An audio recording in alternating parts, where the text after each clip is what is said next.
The RNC and the GOP have lost their freaking mind. Well, at least their way. A little bit about myself, 30-year military veteran. For that 30 years, I have been a Republican the entire time. Growing up in West Virginia, which was back in the 80s, was a blue state. In the 1990s, during my college break, I actually ran for political office. I was a Republican running in a blue state. I have volunteered for the RNC. I have voted Republican almost every election. And that's because I aligned with most candidates. That didn't happen in 2016. I could not vote for him. No, I did not vote for Hillary Clinton, but I could not vote for Trump. 2020 was absolutely no way. It was the first time that I voted for a Democrat for president, and that was Joe Biden. This week, the RNC, the Republican National Committee, has decided to censure Representative Liz Cheney and Representative Adam Kinzinger. Let's think about these two representatives. Kinzinger is a lieutenant colonel in the Air National Guard in Indiana. He voted with President Trump 90.2% of the time. Liz Cheney voted with President Trump 92.9% of the time. These are not individuals who are rhinos, Republicans in the name only, and Trump has labeled both of them. What was their failure? Their failure wasn't their vote. Their failure wasn't their values. Their failure was that they did not have loyalty to an individual, to President Donald J. Trump. They did not stand behind him when he started circulating the big lie. They didn't stand behind him when he has done numerous things that I frankly wonder, are they illegal? So let's talk a little bit about the RNC, the Republican National Committee. On their website, it says the primary goal of the Republican National Committee is to guide the Republican Party in the United States. It is in charge of drafting and promoting the Republican Party's political platform, as well as raising money and election planning. The issue is whether or not the RNC should be sort of singling out members of our party who may have different views from the majority. That's not the job of the RNC.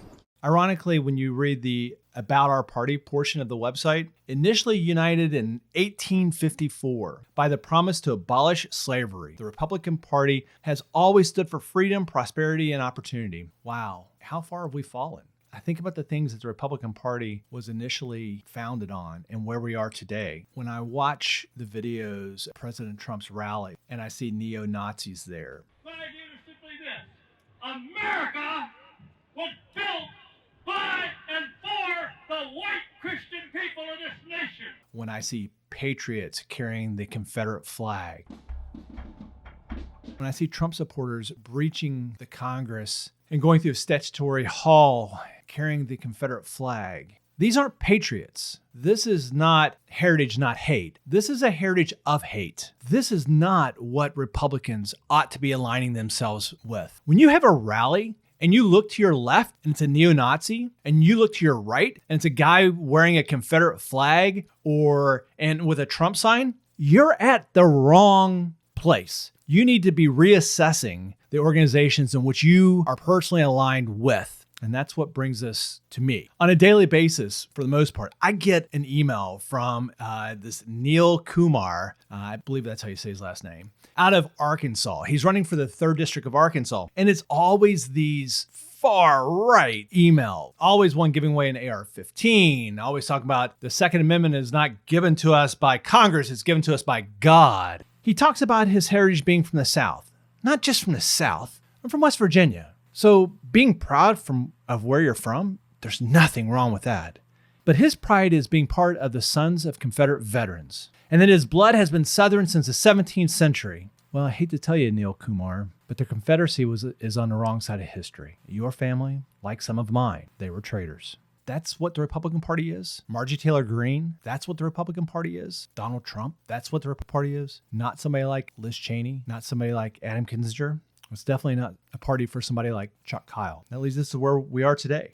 Read the censure. I'm like, it's crazy some of the things that they've got in here. Look at the first line. The primary mission of the Republican Party is to elect Republicans. That shouldn't be the primary mission of the Republican Party. It should be to establish Republican value. Then it goes on that the Democrats in Congress have embarked on a systematic effort to replace liberty with socialism. Do they not know what socialism is? That's a rhetorical question. Eliminate border security in favor of lawless open borders. We've had an immigration problem for 50 years. Create record inflation designed to steal the American dream from our children and our grandchildren. They're saying that it's a conspiracy, that the Biden administration has created inflation for the purposes of hurting the economy. New to our national defense, so that's just kind of a normal one. Replace President Trump's Operation Warp Speed with incompetency and illegal mandates. We can argue on whether or not the mask mandates are legal or illegal, and then destroy the economy with the Green New Deal. Yes, saving the environment, saving the planet, that's a horrible thing to do. It is crazy.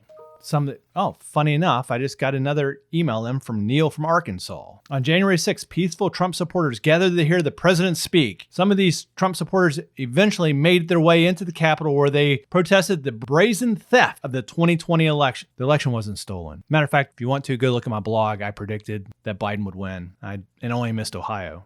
We'll talk more about that later. So it goes on to say, Cheney and Kinzinger are participating in a Democrat-led persecution of ordinary citizens engaged in legitimate political discourse.